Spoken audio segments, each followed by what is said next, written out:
Hey everyone, this is Norm Farrar, aka the Beard Guy here, and welcome to another Lunch with Norm, the e-commerce and Amazon FBA podcast. All right, today we're going to be talking about what it takes to create a successful brand. We're going to be touching on when it comes to creating brand identity, where should Amazon sellers start? What do you do if you've already got an existing brand or product? And how important is it to have brand guidelines? All right, welcome to another Lunch with Norm, the e-commerce and Amazon FBA podcast. Lunch with Norm. Lunch with Norm. Lunch with Norm.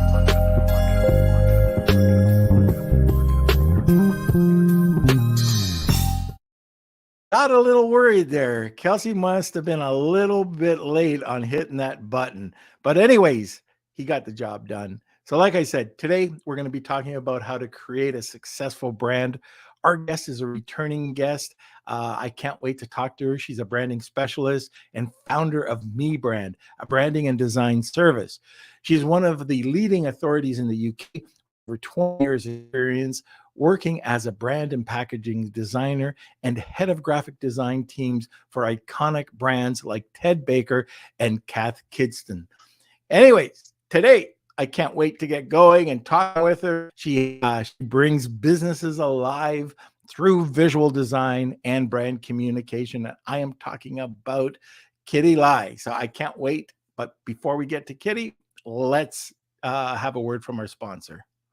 This episode is brought to you by ClearAds. Looking to maximize your Amazon ads ROI? Well, whether you need full service or just one or two services, ClearAds Amazon advertising experts drive outstanding results across the Amazon marketplace.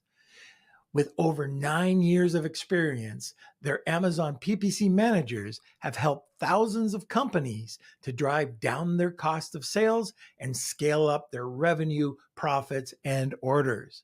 And with their unrivaled Amazon DSP expertise, ClearAds DSP services are tailored to your brand. You really can't go wrong. Get in touch today with ClearAds' dedicated team by visiting the link in the description or visiting clearads.co.uk. And remember, more sales, better ROI, incredible growth. Check out ClearAds today. All right, where is the Squire? It's me. Hello, hello. Happy Monday. You're answering to that. That's great. I know. Yeah, Glad you're answering. Yeah, you got me trained. You know your place. Yeah, that's right. Well, it's good to see you. Good to see you. Hope you had a good weekend. Are you growing a mustache? I am. Can't you see it? It's coming in thick. No, I can't. Yeah. There's a shadow there. Gotta get the microscope out. I always walk like a Sharpie really works. If you want to just just fill in the blank spaces. Okay, yeah. After the podcast, I'll do that. Okay, but anyways, good to see everyone. Welcome to Lunch with Norm, the e-commerce and Amazon podcast. Before we get started, smash those like buttons if you're excited to see Kitty. And I'm excited for this. I love when she's on, so I know it's going to be a good episode. So if you have any questions, comments, please make sure you put them over into the comment sections wherever you're watching from, whether that's Facebook or YouTube. And also don't forget to join our Facebook group. We're going to be doing a great giveaway where we'll be giving away some of Brandon Young's courses from Friday's episode in that Facebook group this week. So join now. Make sure you are able to enter. And I think that's about it. We got it all covered, and we should be good to go. That's all right. Very good. And one of the things I want to remember, or just to remind everybody, if you are interested in the Trash My Product segment, just let us know. Send an email over to Kelsey at k@lunchwithnorm, and he'll fill you in with all the information. All right. And just I just wanted to explain a little bit. So Trash My Product is our product review for Amazon sellers. So the Trash My Product episodes will be, if you want us to review it, give us an honest review on the customer experience, the packaging. We look at your listing. It's pretty much a full audit live. So if you are interested in that, that's k@lunchwithnorm.com, and just put in the subject title trash, and we'll put you in line. We'll give you more details and get you all set up. All right, very good. So if you do have any comments or questions, throw them over in the comments section. And now sit back, relax, grab a cup of coffee. Welcome, Kitty. Hi, Norm. Hi, Kelsey. Thank you so much for having me back on the show. I'm really excited to be here today and talk about things that I'm passionate about brands and packaging. I can't wait to talk to you. We actually met in London at an event, and then we got to spend some quality time together on Carlos Alvarez's cruise last year, and I thought that was fantastic. And I guess another one's coming up this year for his cruise. I just talked to you. You're going to be on it as well this year's, so I can't wait. Yeah, that's right. I'm obviously going to be speaking, like yourselves, on the Online Sellers Cruise in Miami in February next year. And it's exciting because I'm going to be talking about something completely new, about design, getting deep diving into design. But we're here to talk about brand and design separately. But yeah, I always love to create my keynotes from scratch as well. So it's really tailor-made. But let's sort of talk about branding today. All right. I can't wait to get into it. So why don't we just start off right at the top? When it comes to creating your brand identity, where do you even start? So I'm a brand new brand or I'm a brand new product line. Where do I start looking at or developing your brand identity? Yeah, so firstly, it is a minefield when you sort of create your brand, and it's like, where do you start? So this, I always get this with clients, is where do I start? So, you need to create the brand from scratch and think about the brand identity. There's quite a few components that make up a brand. So there is the brand identity, which I'll go into much more detail, brand image, there's the brand culture, personality, the brand message as well, which is with your vision, the mission. But we're going to cover quite a few topics this evening as well. So, I'm sort of quite excited to talk about it. But essentially, the brand identity is the most important thing for brand owners as well. So that would be a visual elements that make up your brand. So that's the logo, the color, the design, and those are the things that's going to distinguish your brand to the consumers. Okay, so now let's start. If I had to create action steps, and what I'd like to do with this is just we'll create a list of action steps that people have to go through. Why don't we start going through them so our listeners can follow along and kind of build out a list what they have to do first? Yeah, so I do help a lot of clients create their brand identity and the whole brand. So I help them define their brand. So what is it? I start with the actual brand message. What is your vision? What is it? What is your mission? Is there a statement that you want to tell people? What is it your brand stands for? And it's starting from that particular mission and vision. Mission is what you're trying to achieve, and the vision is where you're trying to get to in the future. So you're trying to create a bigger brand vision for yourself. The mission is to create an amazing product that's going to sell, and it's going to be the go-to product that for Amazon sellers. So I would start with a brand message, and then you'll dissect that into sections. So it's the brand message starts at the top, then it's the brand image, so the identity that creates it as well. So that can create a bit of a personality, your colors that you're going to put together. You have a palette, there's the logo, and actually I missed one point is the brand name. If you don't have That's a brand important. name, yeah, if you don't have a brand name to start with, you should start with that as well, and that helps obviously sort of connect all the pieces together, because it's really important. I would say to have a good brand identity, you need to have something that's simple, unique, appropriate, and memorable. So I would say your brand name should be quite I would say don't be too specific in terms of what it is. So I had a client that had a brand name that was specific to the actual product. So she tried to sort of expand the brand to other products, and she got stuck with this name. I said, it's really suitable for this particular product. It's a great name, but you're trying to add lines into it now with other products and expanding.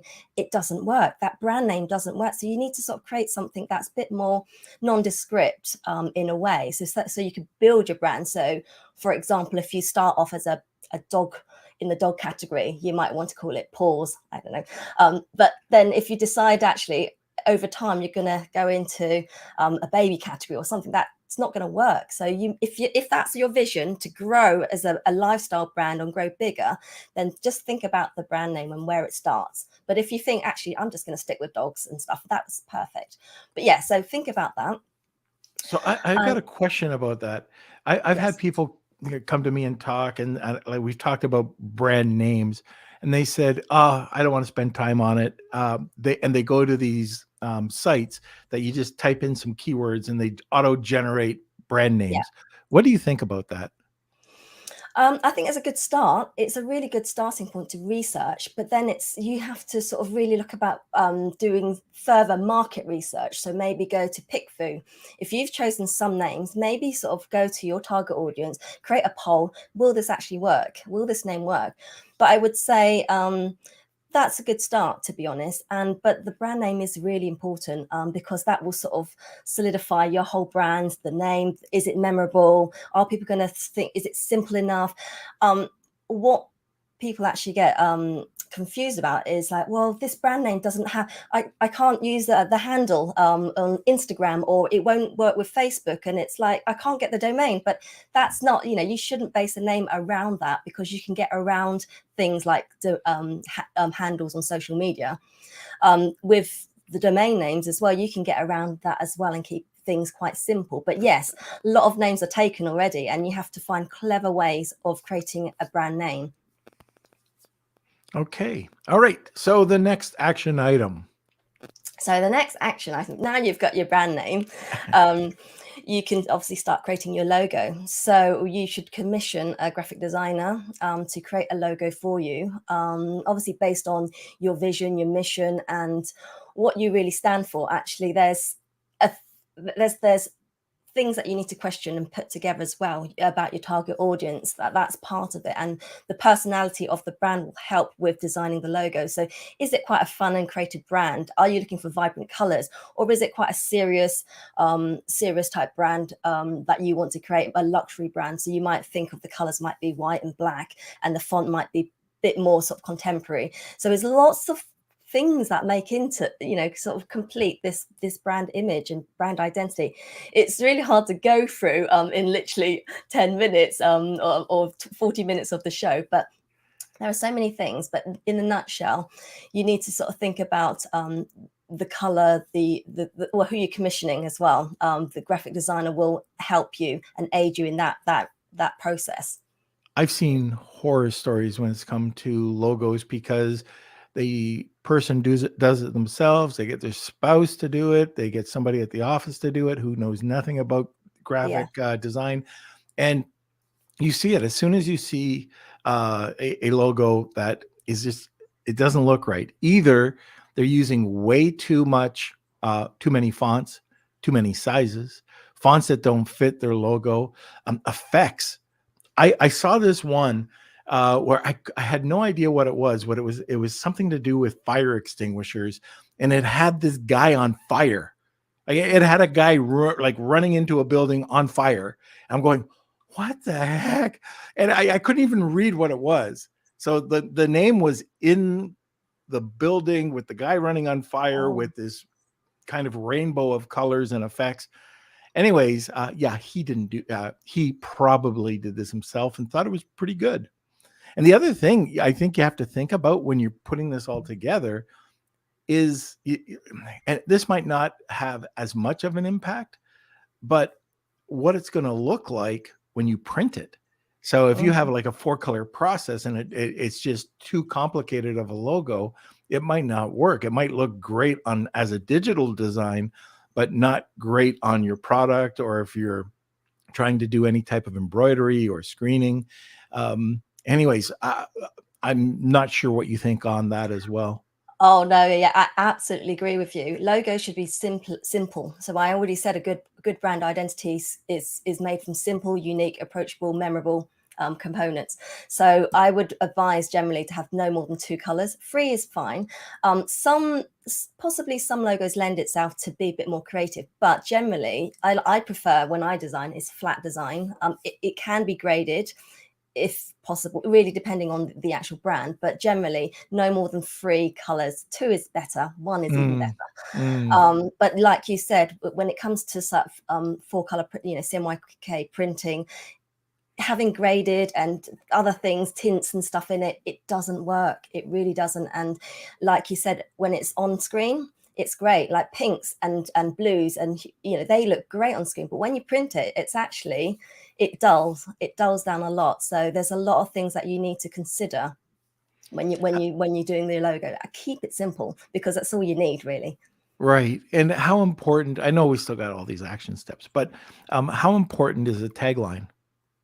Really important. The slogan tagline is absolutely important, because that solidifies your brand. It tells the customer what your brand is. So you have I guess McDonald's, just loving it, or Nike, just do it. They're so simple. And I really recommend to have a tagline, like no more than 4 words, 5 at the max if you need, but 3 or 4 words work best for memorable brands. Yeah, very good. It's got to just have everything about the brand right there. It's your statement. People look at it and they should know what you're all about. So, and would you, I know this is going down a different rabbit hole, but when you're first starting out on the logo or on the slogan or would you immediately trademark, or would you just hold off? I would do my research in terms of if it's trademarkable. Has someone taken that name? How, and is it in the same category or the class that you're going to sort of trademark? So you might have issues if you do run into something very similar. I wouldn't trademark it straight away, because you can trademark the name and then you can have your logo. And if you really get bored of the logo after 5 years, you can change your logo, refresh it. But it really depends. I know it's important to be trademarked to get brand registry on Amazon. So, Right. A lot of people do that. One of my clients, she already had her brand that was with the brand name that was specific to a particular product. Now she wants to expand. She's trademarked it. And I said, it doesn't work. It does not work for your products that you're trying to expand to. And I said, well, you might need to come up with a new logo. And we have come up with a new logo, because I suggested it doesn't work. And she agreed. She did a poll, and the existing logo, on PicFu, they just said no, they prefer the new style, the new name for it. So it was literally a tweak and a change of her existing name. But there were so many components that were stopping her from changing to a new name. It's interesting that you brought that up. So tweaking a logo, should people be afraid of changing their logo once they have it? Absolutely not. And that's what I do for a lot of people, is they have their existing logo and think, oh, that's way too many colors. I can just take things out and then give you a nicer logo. And then it's like, whoa, okay, didn't see that coming, So you don't necessarily have to commission a designer to come up with a brand new logo, because I know a lot of people think, oh no, that logo is not working, let's create a new one. And then you see sometimes a trail of different logos for this particular brand, but sometimes it's just stripping it out and just making it really simple. Or if it's a really bad logo, have it redesigned. Absolutely. Yeah, when it comes to logo design, I'm not a big fan of going to a Fiverr. I think you should go to a graphics professional. There are graphic professionals on Fiverr. There is a graphic professional right here, and we highly recommend checking out Kitty, as well as you just want to make sure that you're getting what you pay for. On Fiverr, spend $5, you'll get $5 logo and a template. And that's exactly what you get on Fiverr. I'm not knocking anyone on Fiverr, because some of them aren't just a Fiverr. They do cost a bit more, but there are other sites that have much more qualified designers. I'm not saying they're not qualified, but generally the good designers do cost a bit more, and there is a sliding scale of what you should pay for a brand logo, and it's evidence in terms of when you produce it and the quality and service you get, because they'll design your logo, but they won't think about the whole identity. What's it going to be used on? What's the afterlife of that logo? And generally, when you do commission designers through these channels, you don't actually own the design rights either. That's a very good point. And the other thing about what you just brought up, if you're going to a true designer, that somebody that knows corporate identity, somebody that can bring it all out, you're building equity into that. And a lot of brand owners, and it also depends, are you testing the market? So if you're just testing the market and you're not quite sure, all right, that's one thing. But if you're happy with the results that you've had and you're going to that next step and you're taking your micro brand forward, you might be opening up a Shopify store, going on to Walmart, or just expanding. You might be going into retail. I would highly recommend that you go to a designer that can bring out the whole corporate identity side of things, because what that does, I'm not sure if you believe it or not, but it builds equity and goodwill. And that is huge at the end of the day. What are your thoughts on that? It's an investment for your business. So, investing in that heavily, you're going to reap the rewards after, rather than having a cheap logo. And talking about using designers on these platforms, there's a platform called 99 Designs, and you actually run a competition.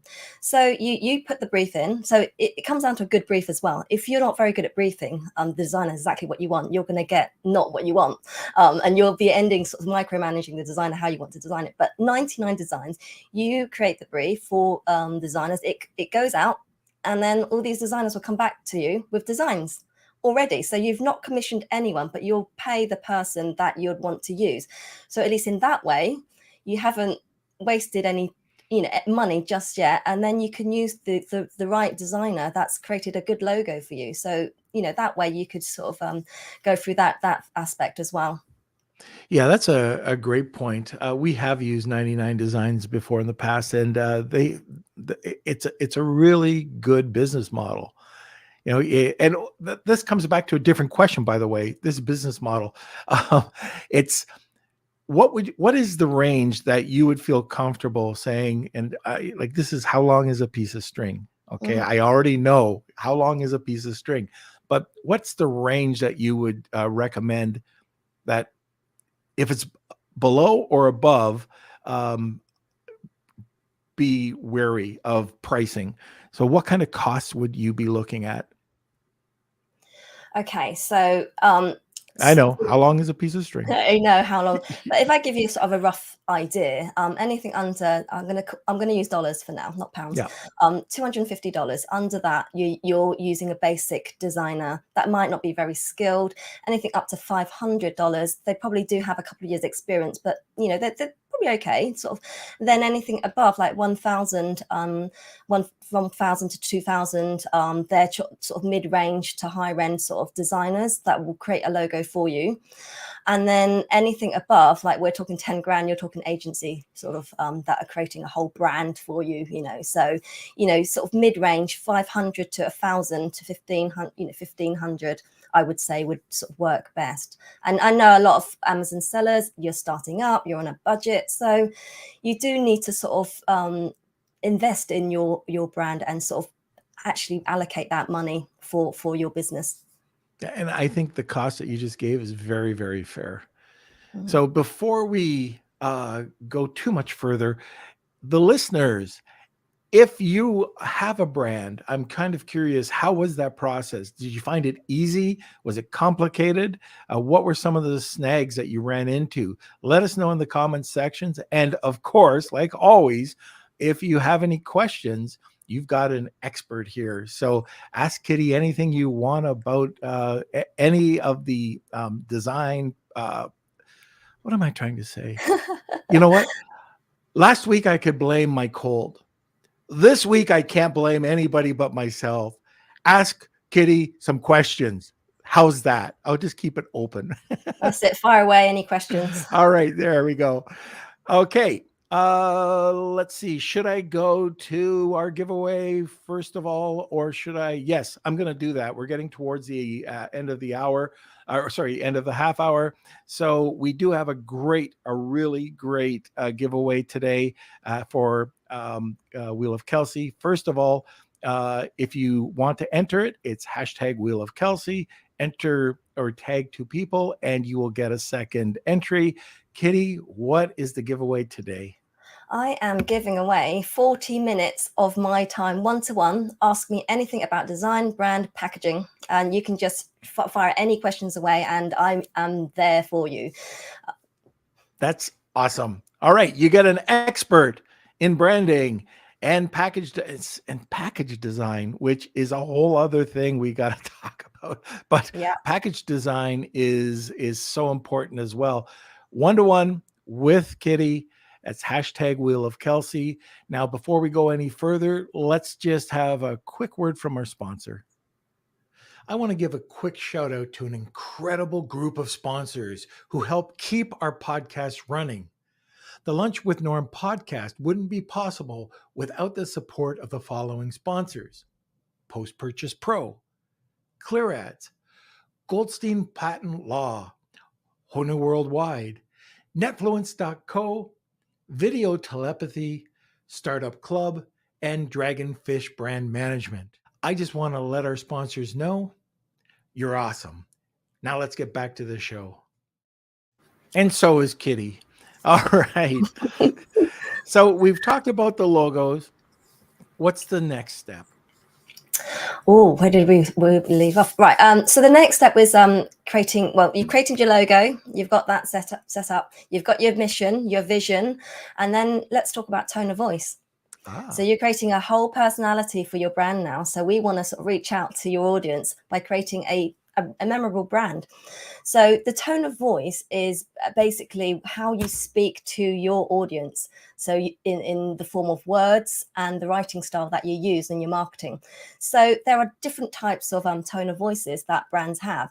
And I'm going to give you some examples, actually. So you could have a formal tone in the way you talk to your customers. There's a serious, a humorous tone, a more optimistic, a motivating tone, or assertive. And there's so many different ways of talking to your audience. So, for example, if you're a mum's brand, so you've got a category of babies and stuff, you probably want to be like the warm friend. Hi, hello, how are you? And this is, look at my products and blah, blah, blah. You talk in a really nice, friendly tone, like your best friend having a cup of tea. Or you might have a kitchen utensil for barbecues. You might be targeting men. So you might be, hi, mate, how's it going? I don't know how men talk, actually, but, a bit more sort of casual tone and maybe humorous even, so it really depends on what type of product you are trying to market to your audience. So there's the tone of voices that you create that through your social media, your email newsletters, on your website. So that all translates all the way through everything you do through to your packaging. So that's the next thing you need to look at, is the tone of voice and the personality. So the personality comes through with the tone of voice as well. So you might be a humorous brand, but you're also quite respectful. But you obviously you're contemporary. You're not sort of you're not a classic brand, and there's certain lots of things that make up a personality. Okay, I was just making a note here. One of the other things that's so important when you're building your brand is the consistency. You just mentioned social media. And on social media, what I've seen sometimes is a very inconsistent message. So it's inconsistent with the colors. It's inconsistent with the fonts. I'm going to call it a template, but social media, website, Amazon brand, when you're developing your logo or your brand, everything has to be within those colors, the color palette, the fonts that you've created. And I even template most of, if we're coming out with a quote, or if we're coming out with a fact or a recipe, they have a specific look that people can immediately go, oh, that's my brand. What are your thoughts? Yeah, no, consistency is key. And, I'm going to talk about brand guidelines, actually. Oh, and yeah, it's coming up. That's one of the things that you would put in together to create that whole identity, that whole brand experience, and the whole brand messaging to your audience. So putting everything in a brand guideline. So you'll have your vision, your mission, the tone of voice, the personality, your logo colors, the way you use your logo, because you don't want people changing your logo or stretching it or changing the colors. You put everything into a brand guideline, and these are rules that you set out for. Say, for example, if you're going to expand your team, you're going to use VAs across the world. You've got a brand guideline that they can follow. Designers or web designers, they can follow that as well. They've got the color palettes, they have the hex codes, they know what they're using. They're not going to go off piece and do their own thing. So the brand guideline is really important to maintain consistency through every touch point to your customers. Yes, and like you said, we're going to touch on that a bit later. I guess I went down a rabbit hole too quick. Okay, so we've talked about the tone of voice. Next. So after the tone of voice, I mean, that pretty much completes a little bit of that. There's the brand culture, but that's kind of after you created the whole identity. So the brand culture is what you instill into the, I guess, brand guidelines, but the culture is how your brand is and how the values that you believe in.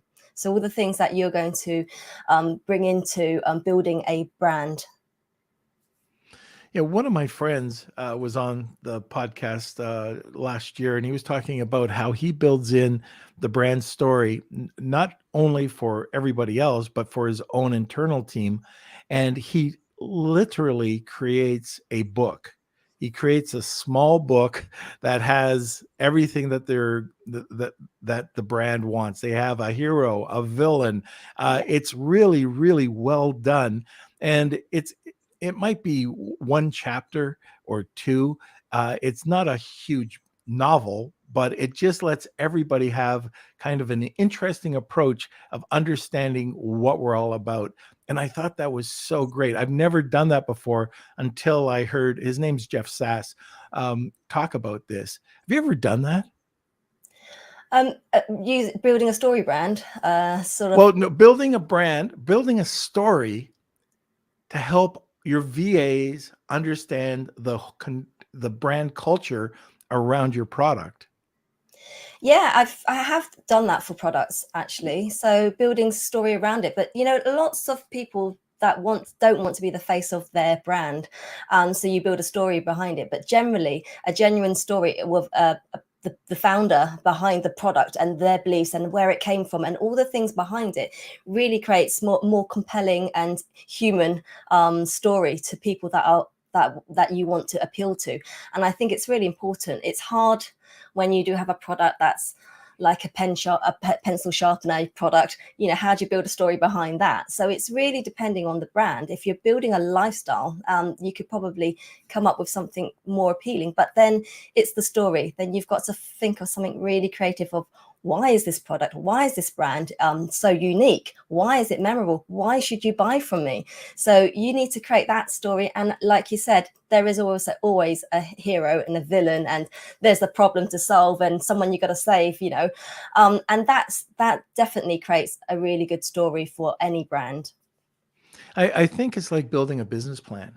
If you've got a business plan and you know where you're going, then you'll achieve it. If you don't, it's harder to achieve. With a brand story, you'll help, and you'll be able to build your team to understand exactly what you're doing and where you're going. So I think it's so important. And well, I guess this actually leads right in to the next thing, which is the brand guidelines. Yeah.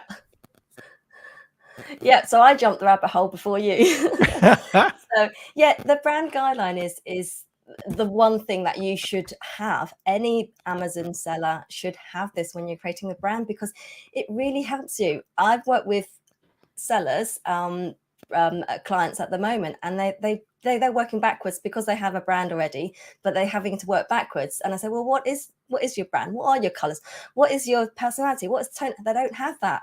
So am I having to sort of reverse engineer and go 10 steps back to help them create and bring it back forward? So by having that guideline now, they're more clearer in terms of who they are, because they didn't have a mission statement. They didn't have the vision. They just knew they wanted to sell loads of products and be the go-to seller for this particular product. But why should people buy from you? There's 100 other sellers selling the same thing. So you've got to create a compelling strap line. You've got to create a compelling story, like you say. The vision and mission really matter. So then you can pass that on when you grow a team. And that's the idea, is to grow a team. You can't always be doing everything. So you know, as an Amazon seller, everyone, you do start off by yourself. You might have a VA to help you do things, but then they might not have that tone of voice or understand. So you need to have that consistency for everything they do. So then you might employ a social media person, manager. They need to understand the tone of voice. And then you're going to redesign a website. You need to have, again, the brand guidelines to bring everything together so everyone understands where they are with your brand. Otherwise, like you say, the Amazon listing's different. The A plus content is different. Your website's different. Your social media and the way you send your emails out is different. You know, having consistency is what makes a brand. Yeah, and even the colors that you choose for your brand, you know, sometimes it doesn't make sense to have certain colors, or it makes a huge difference. I'll just give a quick example. We were doing, this is kind of gross, but we were doing some toe fungus treatment products.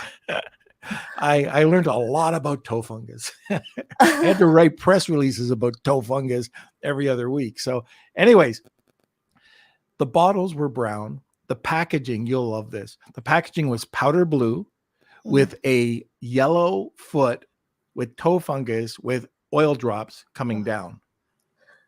Now, how attractive is that? Now, the person did it himself. You could not read his logo. Okay. So we changed it around. We made it into more of a wellness product. Instead of being like a medicinal or, you know, some form of medicine, we changed it into healthy nails and more of a wellness product and how to strengthen your nails. And so it was like nice, crisp greens, blues. And we went, now this is back a couple of years ago, but we went from 0 sales, less than 1,000 sales in 18 months that they had, to the very first month we had 8,000. Then we had 28, we had 68, and then we got up to $124,000 in sales. Why? Because we changed the packaging, we changed the message of the product. So no matter what it is, toe fungus or chair glides or whatever it is, it might not have a huge impact like we did with the toe fungus, but it will improve if you're using the right messaging, the right colors in the brand. And I think it's so important. Also, just kind of doing just long-winded, but I see it all the time where people say, oh yeah, just do a light green or make it royal blue. Yeah, I see that a lot. And a lot of times the sellers or the owners, it's my favorite color. I just want to use purple or I just want to use blue. And it's like, why? And, you know, there's a psychology behind color as well, why you use certain things. And like you said, the blue and the yellows, it's, you know, repulsive. You know, when you're going to make the customer think, oh, I don't want to buy that product. It makes me feel even worse. The wellness colors that you've chosen, the whole image, it makes people, oh, I want my feet to look like that. I've got a problem, but I want my feet to look like that. And this product's going to help me, rather than it's going to put me off with this yellow foot because I'm going to, so gross. Yeah. So yeah, it really matters. And having colors, and changing the packaging absolutely helps your brand. And you know, the sales, you'll see it through how you change certain things, whether it's the logo, whether it's the typography, it all matters. And even when we talk about color, just going back to the royal blue color, well, how many shades of royal blue are there? And are you going to nail it? So if you say to one graphic artist, or if you give it to 10 different people, your supplier. So your supplier is supposed to put an imprint of royal blue onto your product. Your package supplier you give, and then your insert supplier you give royal blue to. Every one of those are going to be a different shade of royal blue. You have to have a specific color that you can do, or that you can provide. And these guidelines, if you provide it to each one of your suppliers, you're going to nail it all the time. Even all of your marketing collateral, it's all got to be consistent. And that is what Kitty's talking about with these brand guidelines. It's so important. Yeah, so especially color as well. So on the guidelines, there's generally a breakdown. So you have hex codes for like on screen. You have like Pantone colors for more print, and then you have a CMYK breakdown for like 4 colors. But they all differ, and they also, if it comes down to printing on packaging, if you're printing that royal blue on a gloss substrate, on a gloss card material, it's going to look completely different to a matte uncoated card. There will be 2 different. So you really need to get samples from your printer to actually see what that royal blue looks like, because they will differ on screen, on print. So yeah, but the breakdown on the guidelines will give you a more accurate approach. Right. And that's a great point. I just bought a black shirt, and I have the other podcast. I know this guy. So last year I had a white shirt with orange, came in beautiful. The black shirt absorbed the orange too much, and it had a totally different look. Now, I mean, that's just a small example, but it's a totally different look, and I wasn't looking for it. The white and even the orange, I had an orange shirt too, but orange shirt with black popped. It looked fantastic. White and orange popped. It looked great. Black and orange, people had to, what does that say? Didn't make any sense. Fonts were too small. Yeah. So it is very important. Now, what about, like, let's say I already have a brand, and you're telling me all this right now, and it just sounds like a lot of work. What do I do next? Like, what can I do to help improve my brand? Right. So you've got a current existing brand, and what can you do? So I would actually see and tick off the things that we went through in this show. Do you have a mission and vision statement? Do you have a personality that you created? Do you have a tone of voice? What's the culture that you created behind your brand? Are the colors consistent? Is the tag? Do you have a tagline? What's the logo look like? You know, you've got to put all those things and see, actually, does it make sense? Am I happy with it? Are my customers happy with it? It might be absolutely fine, but you know, you just have to look at what you've got and then put it into a guideline. I would strongly recommend it. That would help you relax a little bit, and when you brief somebody in, you won't have to be telling them, oh no, but this logo's like this or this color's like that, and then you're going to send them, you know, so many different things. So I would say reassess what you currently have. And you've mentioned like that you guys also do brand audits as well, so you know, it's worth looking at how the brand is working. Is it effective still? You know, do you need to revisit it or not? We do as part of the service, but you're the professional. I would rather, if anybody's listening right now and they want a true brand audit, Kitty is the person to go to. I think that she could provide a much better, like I'm talking about, we do an audit. I think we do a great job, but that's not what we focus on. And this is what you focus on. I would rather team up, have Kitty design, get me all the information, then I can take it from there. I think that's the way to go. And one of the other questions, this is just before we get into questions. And by the way, if you've got questions, I'm telling you, get them over. We've got a few that have come in already. Kitty's an expert. She'll answer anything that you want about your brand and design. So get them in before we end the show. Now, I have one more question before we get into the questions. And is, if there was one takeaway that you would give to sellers that have listened to this show today, what would that be?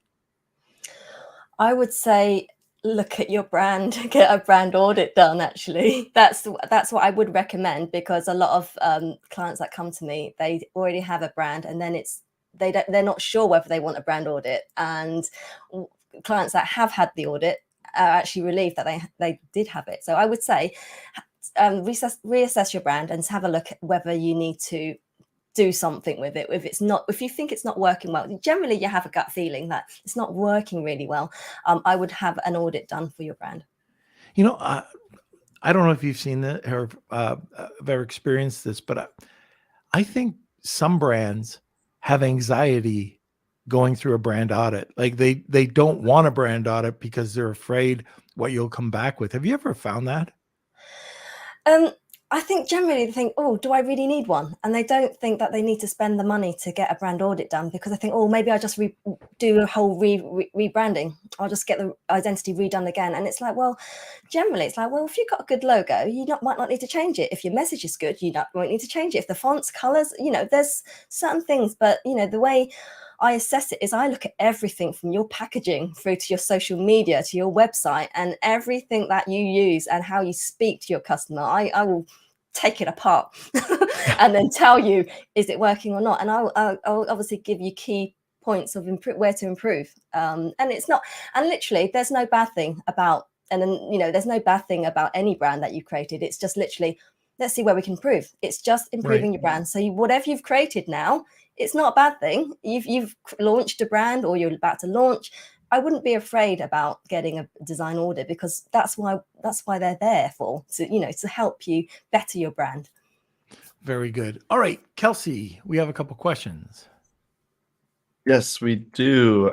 Thank you, everyone, for the questions. You still have a little bit of time if you want to get some more in, and also sign up for the giveaway today, which is a 40-minute Ask Me Anything from Kitty. It could be about brand design and packaging. So just hashtag Wheel of Kelsey in the comment sections, and we'll get started with that. But for our first question, this is from Rich. With so many components needed for building a brand, is there an order of importance for what to focus on next? For example, website, social media, posts, UGC, brand guide, and packaging have been completed. Okay, if you've got your brand guide and packaging completed, then I would obviously look at your social media and your website. So they are important, because where are your audience going to go? Where are your customers go when they see you on Amazon? They think, oh, I'm going to check out their social media or their website. So if you haven't got a website, create a website. It's quite relatively cheap to produce and to get it launched as well. So to get it live, people want to know who you are. So if you've got a story behind your brand, that's great. And if you've got some really great imagery and your products, you can sell through that as well. Or and then the social media, people do want to know a bit about your brand, depending on what your brand is. But I would say definitely, if you can create, use user generated content, that's amazing. People can shout out about your brand and keep it talking, keep the conversation going with your brand. Very good. Next question, Kels. Okay, last question from Tony. How do you manage packaging these days when governments are mandating less plastic and more eco-friendly, but still makes it look really clean and retail ready?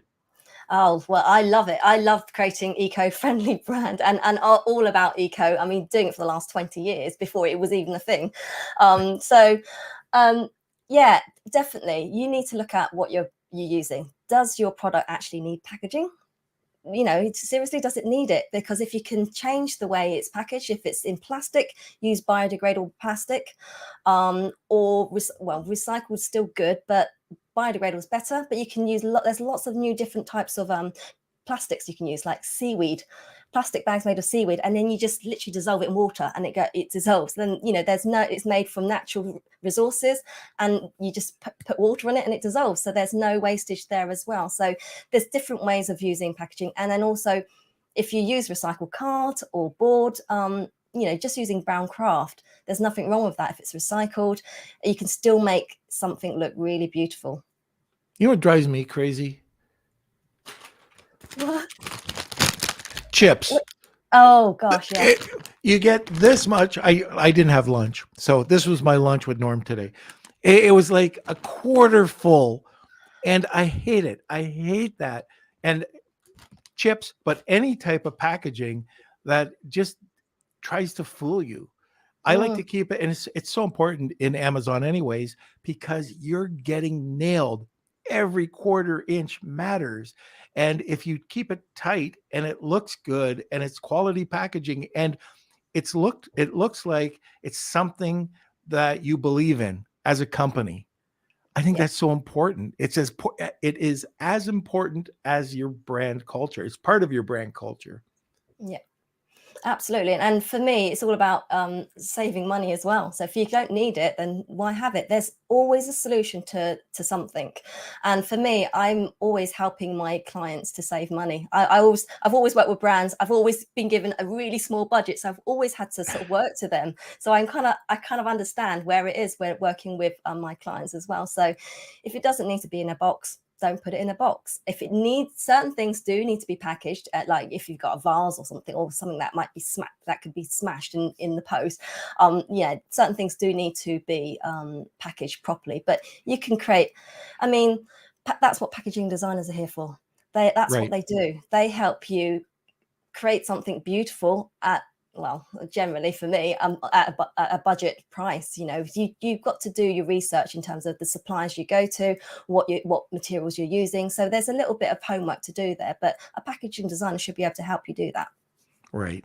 Exactly. All right. I think something else came in, Kels. Yeah, that's right. Actually, I just wanted to add on. So I love coffee, and one of the things that I know the coffee drinkers always complain about is the waste with the coffee pods.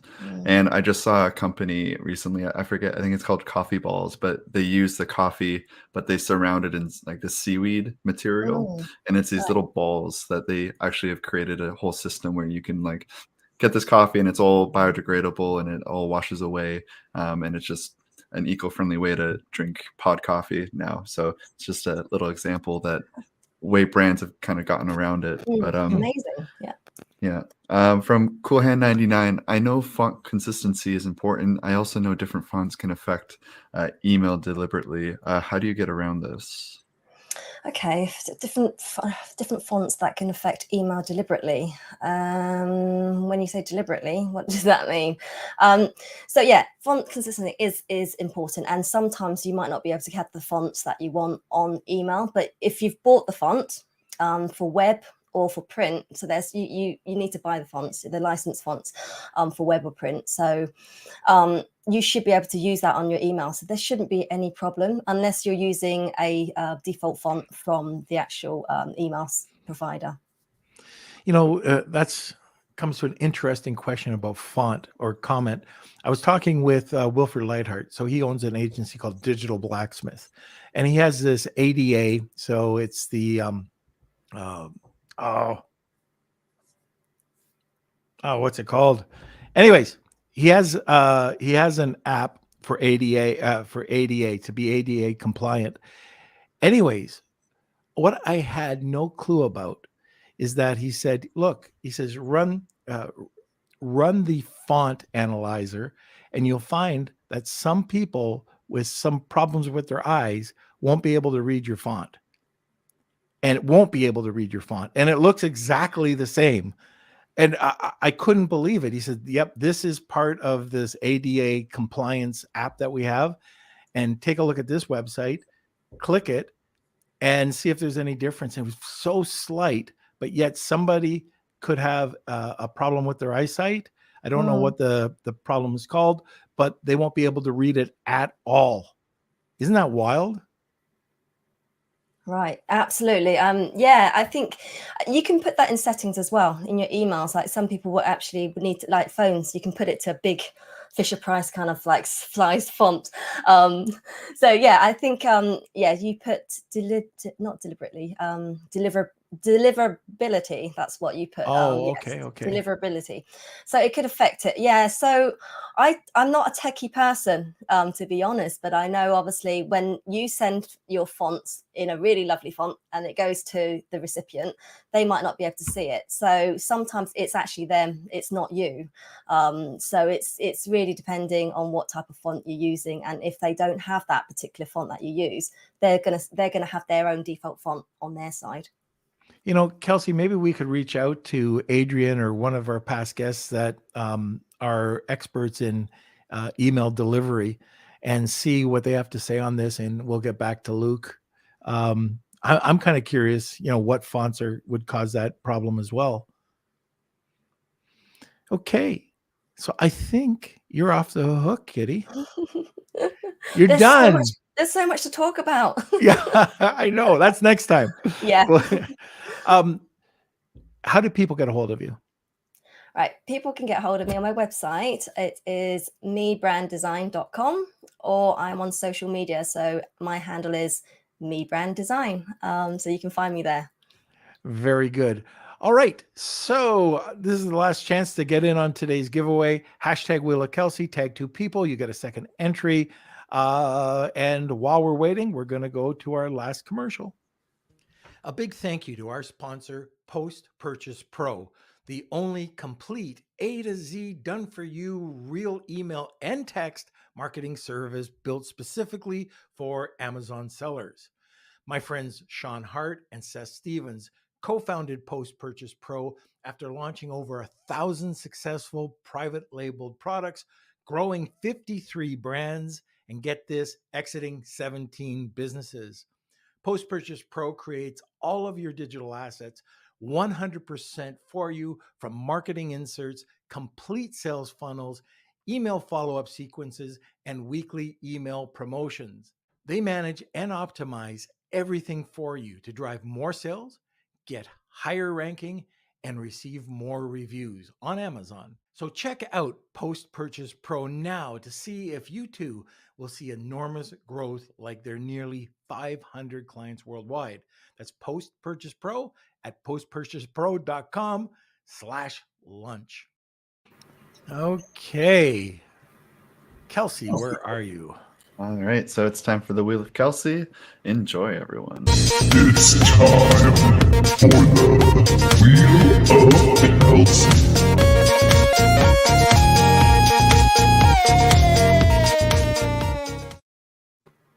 All right, thank you everyone for entering today's Wheel of Kelsey.